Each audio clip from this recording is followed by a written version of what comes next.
Hello, bonjour. So we are here in the universe of Sarah and Pascal, and we're going to enter this universe, a very playful, materialistic, speculative universe, and we're going to kind of play with it in a sort of embodied interview. So we're pushing what is an interview with you guys, and we want to take you through these landscapes, conceptual, playful, material landscapes of Sarah and Pascal, to deconstruct a bit of their practice and how their ideas collide and form the work that you guys just saw. Merci. Bienvenue. Alors on va aller à la station. So you can see it's really quite a landscape, and we're going to visit different areas of this landscape of theirs. Oui, ben dans ce cas-là, ouais, ça, ben on va commencer peut-être par le début, c'est-à-dire c'est le temps. Alors on va partir le sablier de miel. So in Sarah and Pascal's work, I mean, they're going to talk about it, but we've been talking a lot about the notion of time. Comment vous jouez avec le temps comme, oui, une notion dans le corps, mais aussi le temps comme notion qui est aussi dans la matérialité des choses. How are you guys investigating and playing? I mean, in this case, honey is an object that is, I guess, stretching for you guys time. How else do you see these, or where does that fascination with time come from? Je pense que ça vient beaucoup du croisement de nos deux pratiques. Sarah vient de la danse, de la musique, de la performance. Moi, je viens donc de ce qui est en mouvement, moi, je viens du statique, plus de la sculpture médiatique. Puis notre point de rencontre, c'est vraiment c'est finalement une espèce de mouvement continuel entre l'éphémérité de la performance, du travail du corps, et la temporalité, comment dire, la solidité, la permanence de l'objet. It's interesting. Oui, bien sûr, oui. Oui. And so here does honey drip? Yeah, it drips through, hein? Ça prend combien de temps pour que tout le honey arrive d'ici jusqu'à la fin? Each one has a different time. And so they're a little bit like timekeepers, hourglasses, and also a little bit like metronomes. Because the bubbles actually make a metronome rhythm. Ah oui, c'est vrai, comme this thing.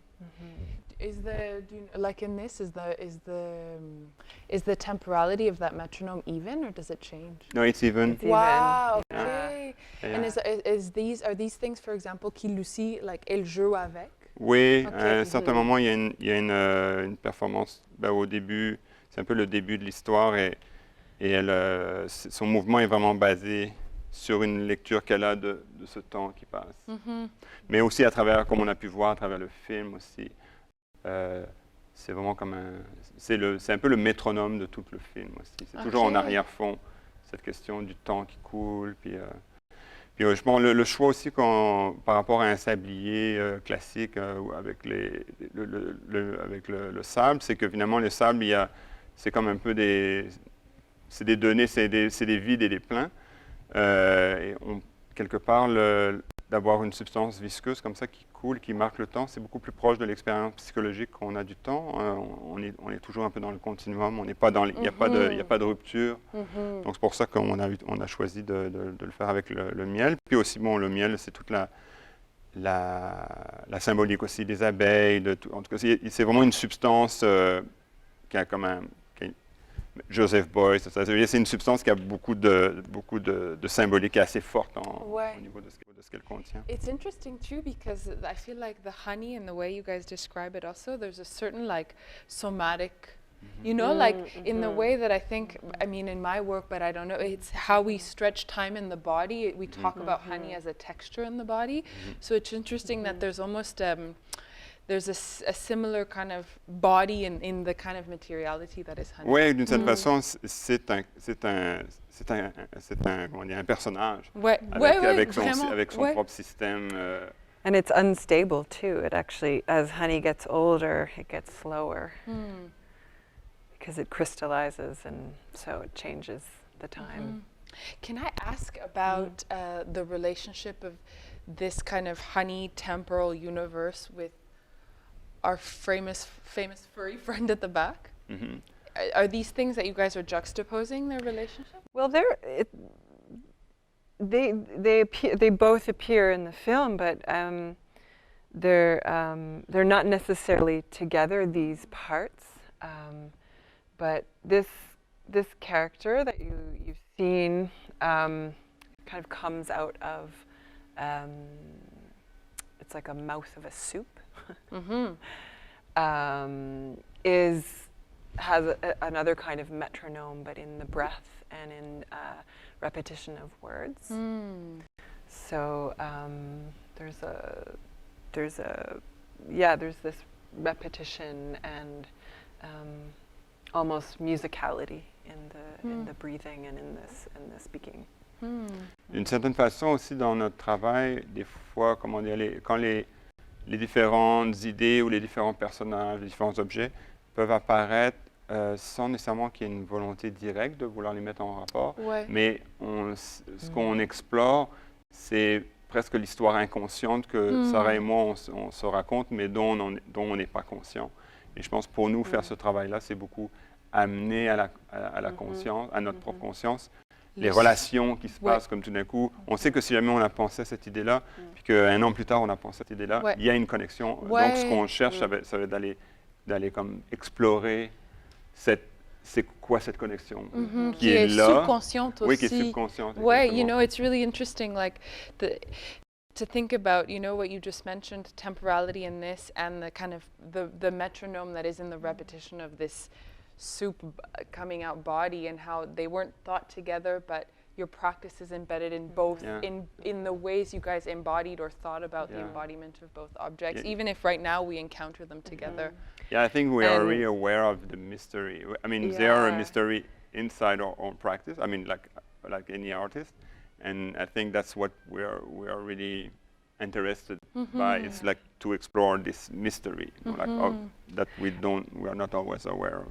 And this work that we're doing here, drawing from some previously filmed things, and kind of the evolution is this encounter between some of these moments that we're making sense of live. So we're sometimes there's an appearance that comes out of nowhere, but it's actually going to also, it's like a first vision of a moment that's going to be developed in a future work as well. Like and we let them come in like that. We let these almost like visions or moments that we don't understand yet.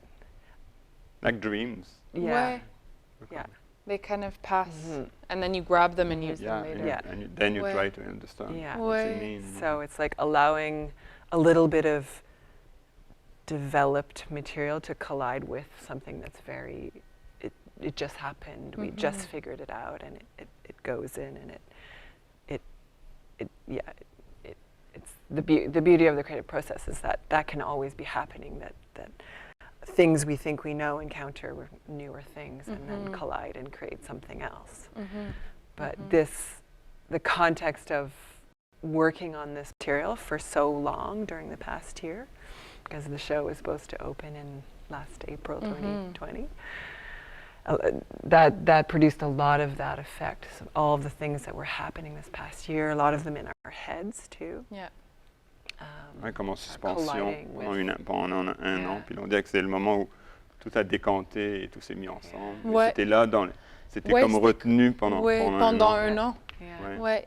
It's interesting, you know, to contextualize for you guys who watch the work, but to really know this sort of extremely playful and process-based exploration that's in their work. You know, the work is called Quelque part dans l'inachevé, so we're talking about unfinishedness and encounters. These objects like the honey or the fur are really agents that are coming to life through the encounters that sometimes are haphazard, and then they like you guys were explaining, they get pulled out and they get thought of differently and or explored further. So there's this extremely almost laboratory, we can start to see it not just in the aesthetics but also in the way they practice this type of laboratory engagement with activating both the subconscious and seeing what is there. comme on a pu voir, ça c'est les chapeaux des opérateurs. Okay, and this one too. Yeah. C'est celui de Sarah. Is it wearable? Yeah. Oui. Ben, c'est wearable, c'est fait vraiment pour la tête de Sarah. Ça a été moulé sur la tête, donc. And then these are ça, the. Oh, that's a cat toy. Et ça c'est le cat toy. Let's leave that there. Donc, ça c'est un des instruments du. And so some of the instruments are playable, and some of them aren't. This one was sculpted from French horn, which features heavily in the tracks, but it's. And is this playable, or this one is somewhat? It is by just straight not voice. Through sound. Oh, okay. Yeah. Straight voice. But that may eventually will be. Uh-huh. Yeah, like here we've discovered that actually it will be really nice actually to remake it playable, like the same way that the blue flute was an object and then it became like an. But it's interesting even here, you know, the subtleties of we're talking about feedback loops, but Ah, even oui, a oui. feedback loop and the notion of how the object is thought out, you know? Oui. Oui, mais d'ailleurs, un autre feedback loop, c'est assez présent ici. Ben, de manière ça a été pensé un peu comme ça. C'est aussi le ruban de Moebius ou la bouteille de Klein, quand ces espèces d'objets où finalement le dedans devient le dehors, qui reste une espèce de moment où il y a une confusion entre l'espace intérieur et l'espace extérieur. Ça, c'est dans nos objets, en tout cas dans ces objets qu'on a fait dans cette série-là, il y a beaucoup de ce côté-là de rentrer dans un espace, l'extérieur et l'intérieur. De blender en fait un peu le landscape même du objet. Oui, c'est comme presque on pourrait dire le landscape, l'espace rentre à l'intérieur de ça, puis pour projeter de l'autre côté. Cool. C'est intéressant. Je ne sais pas si vous avez vraiment pris ça, mais on parle du landscape qu'on sent vraiment dans l'espace, mais aussi la notion du landscape, même d'un objet. Donc, c'est quoi le landscape de ramener vraiment tout cet univers-là qui est autour de nous, qui rentre dedans un objet. Donc, c'est aussi cette notion du warping un peu, space and time, even inside of an object and how these objects are thought of. Absolutely. This is so good. Merci for doing it. Donc là, on vous fait découvrir rapidement. Donc, ça, c'est une tapisserie géodésique qu'on a fait, qui est finalement une représentation des tablelands, qui est donc le sujet qu'on voit beaucoup dans le film. Donc, c'était un peu l'histoire d'amener la montagne dans l'espace. Et juste pour dire, c'est que ce qui nous a inspiré là-bas, c'est que c'est l'endroit où a été donc c'est à Terre-Neuve, et c'est là où a été prouvée la théorie des plaques tectoniques. Donc l'idée que les plaques tectoniques avancent à la vitesse de la pose de nos ongles. Donc c'est ça beaucoup qui nous a intéressé, espèce de relation entre la réalité géologique et la réalité humaine, une espèce de temporalité, on parle encore de temporalité. Wow, that's an amazing fact. Oui, c'était très inspirant qu'on a. Je sais aussi, nous, on a parlé un peu de ça, même dans la notion, par exemple, du feedback, le retour à votre pratique, c'est comme de chercher le territoire ou le landscape dans la façon qui était dans le film, puis comme to re-engage with it in a different way. So again, we're talking about not the traditional way of feedback loops, but feedback loops in materiality and in practice. Exactly. Et ici, donc, à la fois, on va présenter notre collaborateur Bartleby et aussi Lucie Fandel. Donc, Lucie. Oui. And Lucie's been working with us for a little while in the development of these rock characters early on in the summer, and she became part of this work, and her role is, she's a really great dancer and interpreter, but also as a creative collaborator as well. Parce que ce qui est spécial aussi dans l'édition ici, c'est que finalement, on intègre donc Lucie et Nina, qui est derrière la caméra en ce moment. C'est le travail aussi avec des collaboratrices. Il y a aussi Moon qui va faire le mixage sonore.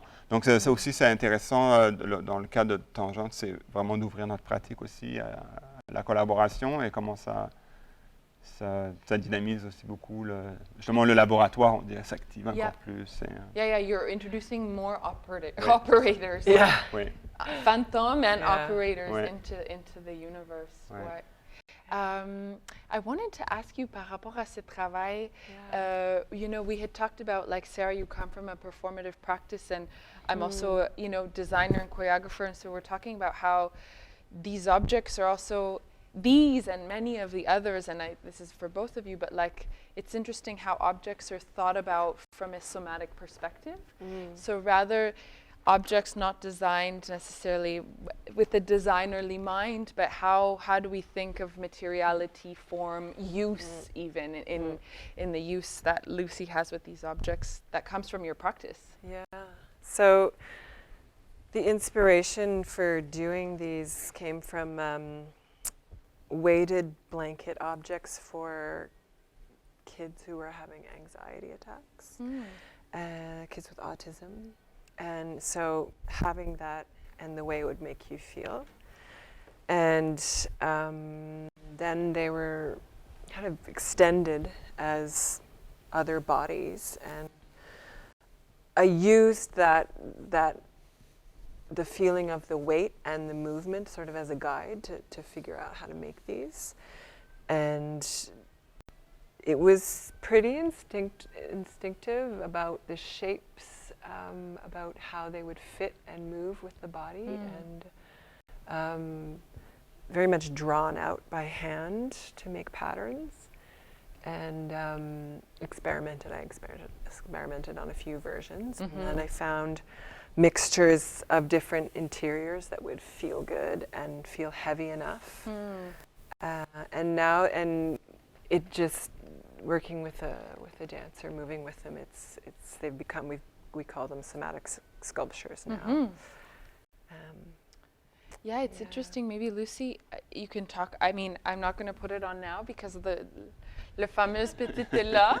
But when I put them on, you know, the other day, it was, we were talking, it like demanded my body to kind of slow down because of the weight. So how the objects demand a certain somatic engagement just by their weight, and how they stretch the body's notions of time because they were so heavy, they literally made my body kind of slow down. So I don't know for you, Lucy, how, I mean, this is just a starting point, but how is your experience kind of being a co-operator or co-presence that engages in this universe? Yeah, I mean, Sarah was talking about using the weight as a guide for making them, and that feeling is my guide for moving them, absolutely, as well. And I feel very much like with each kind of microcosm, there was definitely a period of time of learning how to meet, and it demands a kind of listening that is really like, okay, figuring out, you know, the moments when I lose the control of it are quite important. And especially, I mean, actually both of these, this weightedness and that landscape, they often don't do what I want them to. Yeah. It really forces me to listen to what, in a way, what they want to do, which is quite exciting for me in terms of finding the movie. Well, because they're also agents, you know, we talk about, en français, on n'a pas le mot pour ça, mais c'est, in English, it's like they are agents. They have as much life as Lucy does. So even if she's trying to control these objects, they also choose their own destiny, I guess, somewhere in that dialogue. C'est aussi des systèmes qui se rencontrent. Oui. Un système humain, un système de mouvement, avec un système géométrique, avec c'est les contraintes de l'un et de l'autre qui finalement font la chorégraphie. Oui, c'est meeting point, c'est comme deux constraints qui se joignent. Oui, tout à fait. Merci, guys, pour cette très, très belle discussion. J'espère que pour vous aussi, ça vous œuvre à l'univers, puis la façon de penser tout le travail que vous avez vient de voir. Puis there's so many conceptual, somatic, playful, like we said, trial, error, failure, and how to make space for all of these things. So, merci, guys, à tous. Merci. Thank you. What a pleasure. Thank you.